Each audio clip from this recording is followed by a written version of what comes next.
High high, এ কেমন আফসোসের run out হলেন মাশরাফিউল মুর্তজা, যা দেখে রীতিমতো অবাক সবাই। দর্শক, আজ বিপিএল এর অষ্টম ম্যাচ খেলতে মাঠে নেমেন রংপুর রাইডার্স ও সিলেট সানরাইজার্স। এদিন টসে হেরে ব্যাটিংয়ে নেমেছিলেন মাশরাফিউল মুর্তজার দল সিলেট, কিন্তু শুরুতেই মিঠুনকে হারিয়ে বেশ চাপে পড়ে যায় সিলেট সানরাইজার্স।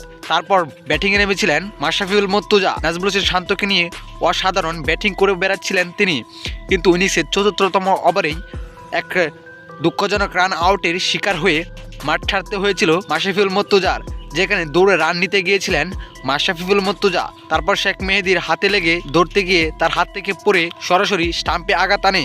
তারপর রিভিউতেও দেখা যায় মাশরাফিউল মুর্তজার ব্যাটটি উপরে ছিল, যদি ব্যাটটি নিচে থাকতো তাহলে মাশরাফিউল মুর্তজা এমন আফসোসের আউট হয়ে টেবিলে ফিরতে হতো না। এদিক মাত্র 6 রান করেই মাশরাফি এরকম আউট হয়ে টেবিলে ফিরে গিয়েছিলেন।